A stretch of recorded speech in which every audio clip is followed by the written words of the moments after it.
तो चलिए गाइस, आइए हम लोग आज देखते हैं। तो सबसे पहले तो हमने क्या करा दिया था आपको, तो आपको मैंने करा दिया था मिरर का जो है कॉन्केव मिरर का मैंने करा, इसका इमेज फॉर्मेशन करा दिया आपको कि आप लोग आसानी से समझ जाएं कैसे क्या होगा है। इमेज फॉर्मेशन हमने करा दिया, 6 इमेज फॉर्मेशन होती है और 4 रे डायग्राम था। तो 4 रे डायग्राम बता दिया था, उसके बाद इमेज फॉर्मेशन बता दिया, उसके बाद इमेज कहाँ फॉर्म होती है हम लोग उसमें देखे कि इमेज कहाँ कहाँ फॉर्म हो रही है। ठीक है, तो अब क्या है, अब हमको रेफ्रेक्शन पढ़ना है। क्या पढ़ना है? तो क्या पढ़ना है? तो रेफ्रेक्शन पढ़ना। देखिए क्या है रेफ्रेक्शन। तो रिफ्लेक्शन जो होता है उसमें जो लाइट आती है इंसिडेंट होकर सेम मीडियम वापस आ जाती है, तब उसको बोलते हैं रिफ्लेक्शन। और रेफ्रेक्शन में क्या होता है, लाइट क्या करती है, one medium to another medium travel कर जाती है, तब उसको हम बोलते हैं रेफ्रेक्शन। क्या बोलते हैं? रेफ्रेक्शन। तो ये तभी होता है। अब इसमें क्या होगा, अगर हम लोग यहाँ पे थोड़ा कॉन्सेप्ट ले लेते हैं, जैसे ये ग्लास हमारे पास ग्लास स्लैब होती है। क्या है? Glass slab. क्या है? Glass slab. देखिए ये ग्लास स्लैब है, मोटा सा एक कांच होता है इसमें ट्रांसपेरेंट, जैसे मान लीजिए जो हम लोग को विंडोज में जो कांच होते हैं उसका छोटा सा पार्ट इतना बड़ा सा काट लीजिए, छोटा सा एकदम। ठीक है, तो क्या होगा, ग्लास स्लैब हो जाएगा। तो ग्लास स्लैब में यहाँ देखिए मीडियम हो गया, मीडियम फर्स्ट, और ये अंदर वाला जो है वो मीडियम सेकंड हो जाएगा। सेकंड, ये फर्स्ट मीडियम सेकंड। इसको बोलते हैं एयर, और एयर होता है रेयरर होता है। ठीक है, और क्या होता है, डेंसर होता है। ये डेंसर होता है। इसका मतलब ये हुआ कि अगर ये एयर में है, ग्लास कहाँ पे एयर में रखेंगे, तो यहाँ जो बाहर बाहर होगा वो एयर होगा। एयर मतलब रेयरर होती है, उसकी डेंसिटी लो होगी। ठीक है भाई, क्योंकि एयर है, पार्टिकल्स उसके अंदर बहुत कम है, तो डेंसिटी एयर की क्या होती है, लो होती है। और ये ग्लास है। ठीक है, ये ग्लास स्लैब है, इसकी डेंसिटी क्या है, मान लिया हम लोग डेंसिटी इसका डेंसर है, तो यहाँ क्या होगा, मीडियम 2 है, इसकी डेंसिटी क्या होगी, ज्यादा होगी। तो जब हम क्या करेंगे, लाइट इसमें ऐसे इंसिडेंट करेंगे, ये इस तरीके से। ठीक है, तो जहां पे लाइन इंसिडेंट होती है वहां से एक परपेंडिकुलर लाइन ड्रा करते हैं, जिसको बोलते हैं नॉर्मल। क्या बोलते हैं? नॉर्मल होता है। ठीक है, तो नॉर्मल ड्रा कर दिया। उसके बाद क्या होगा, ये सीधे न जाके ये ऐसे मुड़ जाएगा, यहाँ से देखिएगा, इसको ऐसे जाना चाहिए पर ऐसे न जाके क्या होती है, ऐसे मुड़ जाती है। मुड़ने के बाद फिर से ये क्या होगी, फिर से इस तरीके से चली जाती है ऐसे करके। तो और ये दोनों जो है आपस में ये पैरेलल होता है, ये पैरेलल होगा। ठीक है, ये पैरेलल होता है ये आपस में। इसी को ये जो ये होता है इसको डी बोलते हैं, इसका नाम है लैटरल शिफ्ट। लैटरल शिफ्ट बोलते हैं। ठीक है, क्या बोलते हैं, इसका नाम क्या है, लैटरल शिफ्ट। मतलब जितना इसमें डिफरेंस आएगा उसी को बोलते हैं लैटरल शिफ्ट। और इस लैटरल शिफ्ट की वैल्यू मैक्सिमम कितनी हो सकती है, तो इसकी मैक्सिमम वैल्यू जो होगी शिफ्ट की हो सकती है कितनी, विड्थ ऑफ ग्लास स्लैब। मतलब ये जो लैटरल शिफ्ट होगा, इसका मतलब जब लैटरल शिफ्ट होगा और ये पैरेलल होगा, क्योंकि यहां से चलेगा तो यहां से क्या होगा, बेंड हो जाएगा, फिर यहां से फिर एक नॉर्मल ड्रा करेंगे, यहां से ऐसे नॉर्मल ड्रा करेंगे। ठीक है, तो क्या होगा ये कि इधर से फिर वापस इस तरफ चला जाता है यहां से, तो इस कंडीशन में देखिए ऐसे चला जाएगा। तो इस कंडीशन में क्या होगा, दोनों बाद में देखते हैं कि जब एयर में आ जाता है यहाँ पे, मतलब ये वाले को प्रोड्यूस करा दिया, ये रियल में एयर में आ जाएगा तो दोनों पैरेलल हो जाता है। तो इसके बीच में जो डिफरेंस आ जाता है दोनों के बीच, इतनी डिफरेंस, उसको बोलते हैं लैटरल शिफ्ट। उसकी वैल्यू कितनी मैक्सिमम हो सकती है, तो ग्लास की मोटाई के बराबर, जितना मोटा ग्लास होगा उतनी ही लैटरल शिफ्ट की वैल्यू हो सकती है। ठीक है, अब बात ये समझनी है कि लैटरल शिफ्ट होता क्यों है। ठीक है, लैटरल शिफ्ट क्यों होता है, तो देखिए हम लोग पढ़े होंगे जो है रेफ्रेक्शन। देखो रिफ्रेक्शन का सेकंड रूल पढ़े होंगे। क्या पढ़े होंगे, उसको बोलते हैं स्नेल्स लॉ भी बोलते हैं, स्नेल्स लॉ। क्या बोलते हैं, स्नेल्स लॉ। तो उसमें हम लोग पढ़े कि साइन आई अपान, देखिएगा क्या है, sine i upon sine r, sine i upon sine r equal क्या होता है, एन होता है। यही क्या है, इसी यान का नाम है रिफ्रैक्टिव रिफ्रैक्टिव इंडेक्स। क्या ये रिफ्रैक्टिव इंडेक्स होता है, ठीक है। और यही रिफ्रैक्टिव इंडेक्स जो है वो हमारे मीडियम पे डिपेंड करता है, ठीक है। इसका मतलब ये हुआ कि जब क्या होगा, लाइट क्या करेगा, रेयरर से डेंसर या डेंसर से रेयरर में एंट्री करता है, तो उसकी स्पीड में चेंजिंग आती है। वो डिपेंड करता है कि कहाँ से चल रहा है। अगर रेयरर से डेंसर में चलेगा तो क्या होगा, लेस हो जाएगा। अगर डेंसर से रेयरर में जाएगा तो क्या हो जाएगा, ग्रेटर हो जाएगा, हाई हो जाएगा। जैसे एग्जाम्पल समझिएगा, अगर लाइट एयर से वाटर में इंटर कर दे, ग्लास में इंटर कर, तो उसकी स्पीड थोड़ी सी कम हो जाएगी, क्योंकि लाइट की जो स्पीड होती है वो कितनी होती है गाइस, 3 × 10⁸ मीटर पर सेकंड होती है, इतनी होती है। लाइट की स्पीड कितनी होती है, तो आप लोग समझ रहे, आपको पता भी होगा, वैसे आप लोग जानते हैं कि लाइट की स्पीड कितनी होती है, 3 × 10⁸ मीटर पर सेकंड होती है। पर जैसे ही क्या करेगा, ग्लास में इंटर करेगा, तो ये हो जाएगा 2 × 10⁸ मीटर पर सेकेंड। देखिए इतना ये डिक्रीज कर जाता है। इसका मतलब ये हुआ कि जब लाइट क्या करता है, रेयरर से डेंसर में एंट्री करता है, तो उसकी स्पीड स्लो हो जाती। वही काज होता है जिसकी वजह से क्या होता है कि रिफ्रैक्टिव इंडेक्स होता है। और रिफ्रैक्टिव इंडेक्स जब होगा तो क्या होगा कि लैटरल शिफ्ट हो जाएगा। और अगर यही प्रिज्म में अगर ऐसा कर दिया जाए तो होगा गाइस क्या कि अलग अलग कलर दिख जाएगा। मतलब जो 7 कलर बनते हैं हमारे स्पेक्ट्रम के, वो किसकी वजह से होता है, तो रिफ्रैक्टिव इंडेक्स की वजह से होता है, ठीक है। किसकी वजह से होता है, तो रिफ्रैक्टिव इंडेक्स की। क्यों, क्योंकि रिफ्रैक्टिव इंडेक्स एक ऐसा फैक्टर है जिसकी वजह से क्या होती है, जो लाइट की स्पीड होती है वो क्या हो जाती है, डिक्रीज कर जाती है। जब लाइट की स्पीड अलग हो जाएगी, डिफरेंट मतलब क्या हो जाएगी, स्लो हो जाएगी, ग्रेटर हो जाएगी, तो जो व्हाइट लाइट होती है, जो व्हाइट लाइट होती है उसमें कुल 7 कलर मिलके बना होता है। कितना कलर होता है, 7 कलर होता है, 7 कलर होता है। और 7 क्या होगा, 1 2 3 4 5 6, और ये 7 अलग अलग हो जाएंगे। मतलब 7 कलर क्या हो जाएंगे, अलग अलग हो जाएंगे। जब क्या करेगा, इसको प्रिज्म से पास करेंगे, कि इसको व्हाइट लाइट को जब प्रिज्म से पास करते हैं तो ये 7 कलर क्या होता है, अलग अलग होता है। उसका रीजन भी होता है रिफ्लेक्टिव इंडेक्स। क्यों, क्योंकि अगर 7 कलर होगा व्हाइट लाइट में, इसका मतलब है कि उन सब की स्पीड भी डिफरेंट डिफरेंट होगी। भाई कलर का अलग अलग कलर मतलब डिफरेंट कलर की स्पीड भी डिफरेंट होती है। जैसे रेड की क्या होगी, डिफरेंट होगी, ग्रीन की डिफरेंट, येलो की डिफरेंट, व्हाइट की जो है, फिर उसके बाद हमारा क्या क्या ब्लू का डिफरेंट हो जाएगा, इंडिगो का डिफरेंट, सब कलर की लाइट डिफरेंट। और व्हाइट में वही 7 मिल जाते हैं। तो अगर किसी स्पेशली चीज पे उस पे अगर इंसिडेंट नहीं होता है, मतलब प्रिज्म पे इंसिडेंट नहीं होता है, तो क्या होगा, उस कंडीशन में वो सेम स्पीड से चलेगा। बट अगर ऐसी चीज पड़ गया जैसे प्रिज्म पड़ गया, तो 7 कलर क्या हो जाता है, डिफ्रेक्ट हो जाता है। इसलिए उस पैटर्न बोलते हैं dispersion of light cause by the refractive index, ठीक है। क्यों, आगे उसमें बताएंगे, because the speed of light in different colour is different, ठीक है।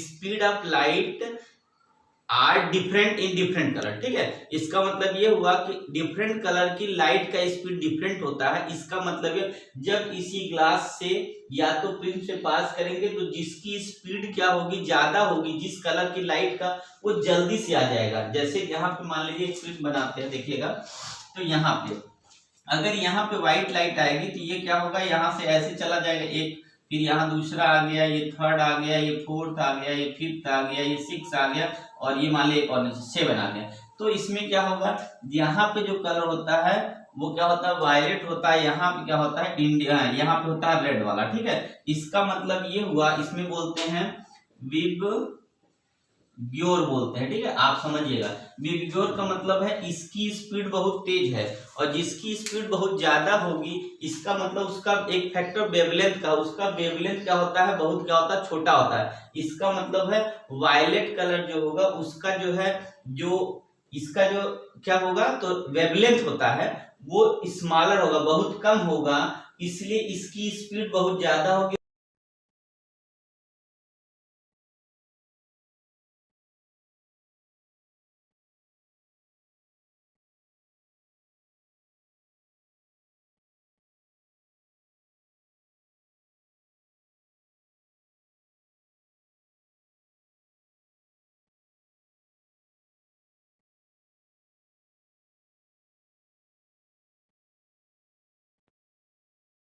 होगा बहुत हाई होता है, ठीक है, इसलिए तो ये रीजन होता है रिफ्रैक्टिव इंडेक्स का, क्योंकि जब लाइट ऐसे पड़ती है तो ग्लास से पड़ती है, ये भी प्रिज्म टाइप का, ऐसा प्रिज्म कंस्ट्रक्ट करते हैं आपको कि अगर आपको प्रिज्म देखा तो हमारी वीडियो के साथ वीडियो प्रिज्म डाला हूं, आप उसको जाके उसका प्रिज्म से फिगर देख लिया। प्रिज्म में क्या होता है देखिएगा कि प्रिज्म में सामने वाला जो साइड होता है ऐसे ट्रायंगल होता है, ठीक है, ऐसे मतलब सामने जब देखेंगे प्रिज्म को तो ऐसे एक ट्रायंगल दिखेगी और इसके साइड से ये पीछे जाता है, ऐसे पीछे जाता है ऐसे, ठीक है, और ये ऐसे पीछे जाता है और यहाँ से ऐसे पीछे जाएगा ऐसे, और इसको जब मिला देंगे तो ये रेक्टेंगल बन जाता है। तो ये सामने का ये साइड का ऐसे, यहाँ क्या होगा जब ये वाला क्या होगा इधर पीछे जाएगा और इधर ये पीछे जाएगा, तो यहाँ जो मिलाएंगे देखिए पता नहीं चल रहा ऐसे करके, इसका मतलब है ये सामने का हो गया, ये साइड वाला हिस्सा हो गया, और एक जो बेस होता है इसका, बेस का मतलब कैसे बना है, बेस ये हो गया, ये भी रेक्टेंगल होता है, अगर देखा इसका मतलब ये रेक्टेंगल होता है, ये रेक्टेंगल होता है, ये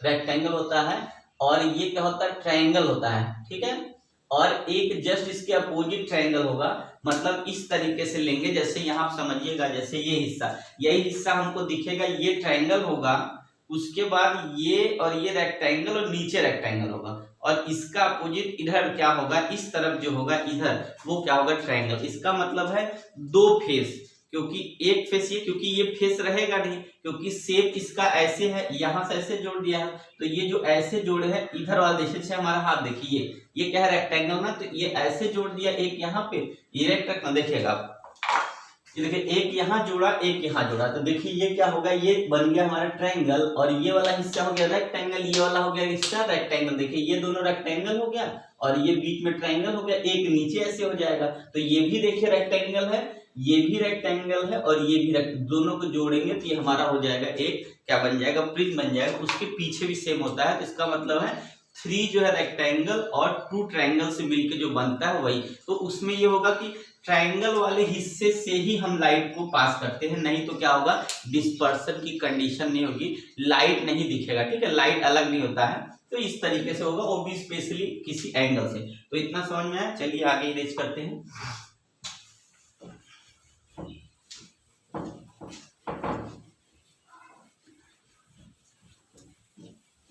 तो इससे हम लोग को क्या पता चला कि मेन फैक्टर जो होगा लाइट डिस्पर्स करने का, लाइट बेंड करने का, एक ही फैक्टर रिफ्रैक्टिव इंडेक्स, तो क्या होगा रिफ्रैक्टिव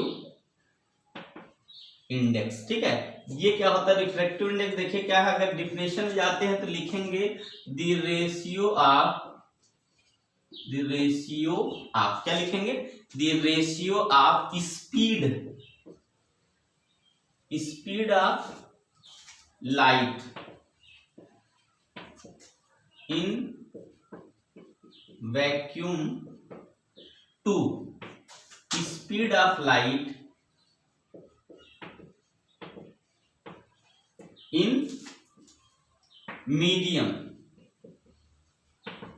क्या होगा कि देखिएगा आप लोग ध्यान समझिए क्या दिया कि तो रिफ्रैक्टिव इंडेक्स होता क्या है गाइस, तो रिफ्रैक्टिव इंडेक्स बहुत सिंपल सी चीज है, इसका मतलब ये क्या एक रेशियो होता है कि जो स्पीड हमारी क्या होती है, कहाँ पे होती है, एयर में होती है या तो वैक्यूम, देखिए एयर को वैक्यूम कंसीडर कर लिया जाता है, तो जो रेशियो हमारा क्या हो किसका होगा, जो वैक्यूम में लाइट का स्पीड होगा और क्या होगा मीडियम में जो लाइट का स्पीड होगा, उन दोनों का जो रेशियो है उसी को हम लोग बोलते हैं कितना, तो रिफ्रैक्टिव इंडेक्स, ठीक है। इसी से ये पता चल जाएगा, अगर लाइट क्या होगी ये सी है मान लीजिए और यहाँ बी निकालना है, तो रिफ्रैक्टिव इंडेक्स पता होगा, तुरंत हम क्या कर लेंगे इसका पता कर लेंगे कि स्पीड की लाइट कितनी कम हुई या कितनी बढ़ेगी, तो है नहीं कितनी कम हुई किससे, तो सी से।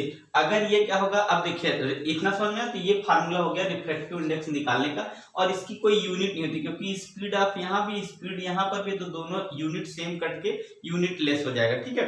अब बात यह है कि और इस किस पर डिपेंड करता है, तो यहाँ पे क्या है इतना तो फैक्टर हो गया, ठीक है। अब अगर इसको और देखना है तो एक रिलेटिव रिफ्रैक्टिव इंडेक्स होता है, क्या होता है रिलेटिव रिफ्रैक्टिव इंडेक्स होता है।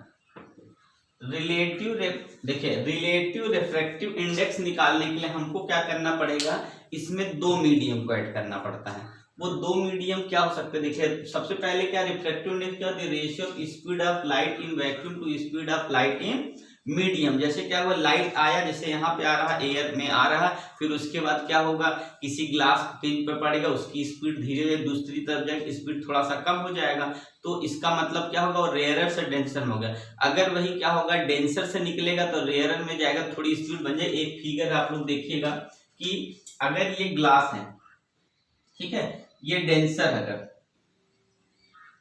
और ये क्या है, एयर है, एयर क्या होता है, रेयरर होता है, रेयरर, ठीक है। तो इसकी डेंसिटी क्या होगी, एयर वाले की डेंसिटी कम होती है, इसकी डेंसिटी ज्यादा होती है। तो थोड़ा सा फैक्टर ये है कि अगर हम लाइट देखेगा, अगर लाइट ऐसे पड़ेगी, ठीक है, और उसके बाद क्या होगी, लाइट यहाँ से दिखाया था ऐसे मुड़ जाएगी, फिर यहाँ से ऐसे बढ़ेगा, एक नॉर्मल यहाँ ड्रा होगा, यहाँ इस जगह पे, और एक नॉर्मल यहाँ पे ड्रा होगा, देखिएगा, ठीक है। तो इसका मतलब क्या हुआ, यहाँ पे जो नॉर्मल n1 मान लिया, यहाँ नॉर्मल कितना मान लिया, n2 मान लिया, तो यहाँ पे जो होगा ये इंसिडेंट एंगल होता है, ठीक है, और ये वाले को हम इंसिडेंट होता है, ये इंसिडेंट एंगल हो गया, इसको जो है रिफ्लेक्शन एंगल मान लीजिए। तो यहाँ पे जो एंगल यहाँ होगा, यहाँ पर भी ये वाला एंगल भी यहाँ पे ले सकते हैं, या तो फिर से यहाँ पे L1 मान, यहाँ पे R1 मान ले, यहाँ R2 मान ले, और यहाँ पे इस एंगल को बोलते हैं इमर्जेंट एंगल, ठीक है, इस एंगल को इमर्जेंट। अच्छा, बात हमारे दिमाग में बस ये आनी चाहिए कि ये मुड़ा क्यों, भाई ये मुड़ा क्यों, तो मुड़ा क्यों, रिफ्रैक्टिव इंडेक्स की वजह से। तो क्यों, अब कब इधर मुड़ेगा, कब इधर मुड़ेगा। अब यहाँ याद रखना है, अगर जो है लाइट रेयरर से डेंसर में आएगी, किधर आएगी, रेयरर से डेंसर में आएगी। अगर लाइट कहां से आती है, रेयरर से, rarer to denser, then it क्या होगा, it bend towards normal, ठीक है, ये याद रखना। क्या होगा, when light rarer to denser then it bend towards normal। when light क्या होगा, रेयरर से अगर डेंसर की तरफ आता है, कहाँ होगा, देखिए रेयरर से डेंसर में अगर एंट्री करेगा तो क्या होगा, नॉर्मल की तरफ, मतलब इस तरफ लाइट मुड़ जाएगी, इस तरफ, इस तरफ। इसके लिए ये क्या हो गया, ऐसे चल रहा था, ये थोड़ा सा मुड़ गया, ऐसे चल रहा, थोड़ा सा ऐसे मुड़ गया, देखिएगा ध्यान से, ऐसे चल रहा था, थोड़ा सा मुड़ गया, ऐसे चल रहा था, थोड़ा सा ऐसा मुड़ गया, ठीक है। तो इसका मतलब ये ऐसे न चल के ऐसे हो गया, तो क्या हुआ, क्या के परपेंडिकुलर डाले यहाँ पे, वैसे क्या हुआ, ये यहाँ से चल के जैसे ये सीधे जाना था, पर नहीं, ये थोड़ा मुड़ गया, फिर इधर आ गया, तो इसका मतलब ये मुड़ गया ना, यहाँ पे सीधे जाना चाहिए ना, तो यही जो मुड़ा और रेयरर से डेंसर में आता है, इसीलिए मुड़ गया, मतलब इसीलिए बेंड हो गया। अब देखिएगा यहाँ पे, अब लाइट क्या हो रहा है, इधर जाए, इसको जाना चाहिए था यहाँ कहीं से, ऐसे करते सीधा, तो इसका ये था, पर ये देखिए थोड़ा सा इस तरफ हो गया, इधर हो गया। तो अब इसके लिए यहाँ पे याद रखना होगा क्या, when light pass denser to rarer, denser to rarer, it bend towards, नहीं, it's bend away, यहां आप लिखेंगे away, away to नॉर्मल, ठीक है, बात समझिए। क्या होगा, यहाँ क्या होगा, जब डेंसर से रेयरर में जाएंगे तो नॉर्मल की तरफ मुड़ जाएंगे, और जब रेयरर, अब देखिए डेंसर से रेयरर में निकलेंगे तो क्या होगा, नॉर्मल से दूर जाएंगे। देखिए नॉर्मल से दूर, नॉर्मल से दूर मतलब समझ रहे, पहले ऐसे चले, फिर ऐसे चले, ऐसे, देखिए ये नॉर्मल, अगर यहाँ देखा है इसको ऐसे जाने चाहिए, तो ये क्या होगा, इधर निकल गया, इधर निकल गया, इधर, इसमें क्या होगा, इधर मुड़ गया, इधर मुड़ गया, इधर मुड़ गया, तो ये हो गया, इधर मुड़ेगा, इसका मतलब डेंसर से रेयरर से डेंसर में आएगा, तो क्या होगा, टूवर्ड्स नॉर्मल मुड़ जाएगा, और इधर क्या होगा, डेंसर से रेयरर में आएगा, अवे टू नॉर्मल हो जाएगा, अवे हो जाएगा, ठीक है, दूर हो जाएगा उससे, ठीक है। इतना याद रखना आपको, किसके, रिफ्रैक्टिव इंडेक्स के केस में, तब जाके आप कुछ समझ पाएंगे। अगर इतनी बातें अगर आप याद रखते हैं तो श्योर कि आप जो है बहुत अच्छा जो है स्कोर ला सकते, कोई दिक्कत नहीं होगी, आप आसानी से समझ सकते। चलिए गाइस, तो आगे बढ़ते हैं, देखिए और हमको क्या इसमें पढ़ना है, तो इसको इरेज कर दे।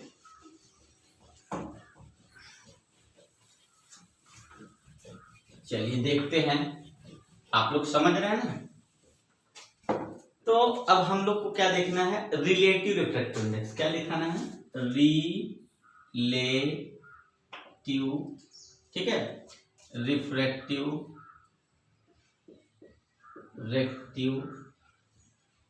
Index, relative refractive index. अभी बताया कि रेयर से डेंसर, डेंसर से रेयर, वही फैक्टर लगा। अब मान लिया हमने, चलिए ग्लास स्लैब है यहाँ पे, ऐसे ऐसे ये ग्लास है, देखिएगा लाइट आएगी, बेंड हुई, फिर इधर चलेगी, ठीक है। अब यहाँ क्या होगा, रिलेटिव मतलब यहाँ लिखेंगे मीडियम 1 हो कर दिया, मीडियम में यहाँ एयर लिखिए और यहाँ पे ग्लास लिख दीजिए, ठीक है। तो इसका मतलब इसकी डेंसिटी ज्यादा होगी, इसकी डेंसिटी कम होगी 1 वाले की। अब क्या करेंगे, यहाँ पे लाइट अगर पूरा बनाते हैं तो ऐसे भी दिखाएंगे, यहाँ पे यहाँ कितना होगा, तो आई होगा, इधर जाके इस तरफ ऐसे मुड़ेगा, थोड़ा सा देखिए तिरछा बन रहा है तो यहाँ होगा, इधर इमरजेंट होता है। अब इसमें क्या होगा, जब हमें क्या रिफ्रैक्टिव इंडेक्स निकालेंगे, तो रिफ्रैक्टिव इंडेक्स का एक फॉर्मूला और होता है। अगर रिफ्रैक्टिव इंडेक्स निकालते हैं, देखिएगा रिफ्रैक्टिव इंडेक्स निकालेंगे कितना, जिसका निकालना है 2 का निकालना तो 1 के रिस्पेक्ट, इस तरीके से लिखा, refractive index of medium 2 with respect to 1, इस तरीके से लिखा था, refractive index of medium 2 with respect to 1, मतलब यहाँ जो लिखते हैं उसका निकालेंगे और यहाँ जो लिखते हैं उसकी वजह से, मतलब उसके रेस्पेक्ट में निकालेंगे। तो अब हमारा अगर देखेंगे तो यहाँ से वैल्यू अगर हम इसको लेंगे तो हमारा हो जाएगा C अपान, देखिएगा B हो जाएगा, ये फर्स्ट इक्वेशन। फिर यहाँ से लिखते हैं n, अब यहाँ से क्या होगा, ये हमने यहाँ तक का निकाला, अब ये मान ले कि ये बाहर निकल रहा है, क्या होगा, पहले इसका निकालने, ये यहाँ है, फिर इसको हम बाहर जब निकाल देंगे, ये बाहर जब निकल के आएगा तो रिलेटिव, अब क्या करेंगे हम, रिफ्रैक्टिव इंडेक्स ऑफ जो बाहर आ गया, इसका मतलब refractive index of 1 with respect to 2, इसका मतलब ग्लास की वजह से जो है हम किसका, एयर वाले का निकालेंगे, तो यहाँ पे हुआ 1 to 2। अब यहाँ जो फार्मूला आएगा तो वेलोसिटी किसके ऊपर रखेंगे, तो वेलोसिटी हम रखेंगे इसकी मीडियम की, और यहाँ पे रखेंगे इसकी वेलोसिटी, स्पीड क्या है क्योंकि बाहर आ गया एयर में। अब क्या करेंगे हम इसको, तो relative refractive index n equal to हो जाएगा, क्या करेंगे, डिवाइड कर देंगे, किसमें डिवाइड करेंगे, 1n2 अपान 1n1। इसका मतलब अगर काट के अगर इसको देखा जाए आएगा क्या, आप लोग ध्यान देगा, इसका मतलब ये हो गया, ये आएगा relative refractive index of 1 with respect, देखिए इसका एयर के रेस्पेक्ट में यहाँ बाहर आ गया, यहाँ पे लास्ट किसका था, तो ये। अब यहाँ क्या, या तो फिर हम ऐसे ना करके क्या कर लेते हैं, देखिएगा इसको डिवाइड मत करिए, पहले आप इसको कर लीजिए मल्टीप्लाई, ठीक है। जब मल्टीप्लाई करेंगे तो 1n2 इंटू 1 2, एक मिनट, यहाँ पे 1 n2 है और यहाँ 2 1 1 है, इक्वल टू कितना लिखेंगे, cv मल्टीप्लाई कितना होगा bc, ये कट के कितना हो गया, 1 आ गया। इसका मतलब ये हुआ कि 1n2 इंटू 2 n1 इक्वल कितना हो गया, 1 हो गया।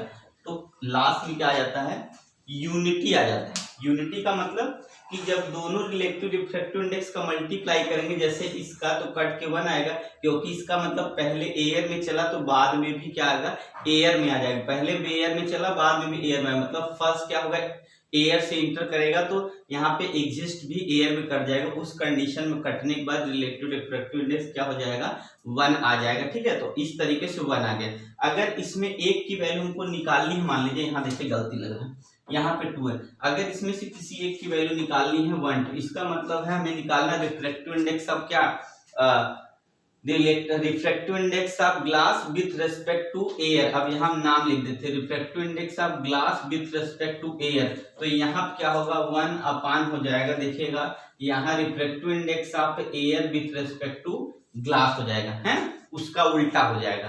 तो इसका मतलब अगर आप 3 चीज को ऐड कर ले, यहीं से देखिए अगर 3 चीज को ऐड करेंगे तो ऐसे लिख दे, refractive index of water with respect to glass, देखिएगा relative refractive index water with respect to, हमको ग्लास निकालना है, तो हम क्या करेंगे इसमें, इसका मतलब है ये जो वैल्यू है उसको डिवाइड कर देंगे। देखिए यहाँ क्या करेंगे, इसका मतलब है हमें रिफ्रैक्टिव इंडेक्स का क्या लिखना है, refractive index of water with respect to air, refractive index of glass with respect air, इन दोनों को डिवाइड कर देंगे तो हमारा क्या होगा, refractive index of water with respect to glass आ जाएगा। अगर इसी का उल्टा लिख दे, ग्लास को ऊपर लिख के, मतलब अगर ग्लास का निकाले वाटर के रेस्पेक्ट में, तो यहाँ पर भी क्या हो जाएगा, n यहाँ पे हो जाएगा कितना, वाटर यहाँ पे हो जाएगा एयर अपान क्या होगा, यहाँ पे हो जाएगा हमारा, देखिए उल्टा सेम लिखना है, यहाँ पे हो जाएगा Ng/A, यहाँ पे NW, यहाँ पे कितना होगा A।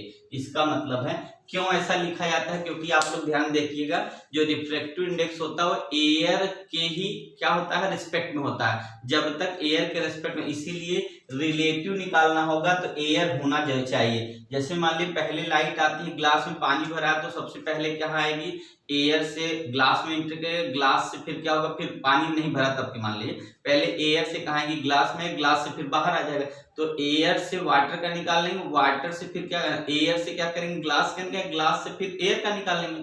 पर अगर उसमें वाटर भरा हुआ तो पहले क्या करेंगे कि ऐसे मान लीजिए, ये देखिए वाटर यहाँ पे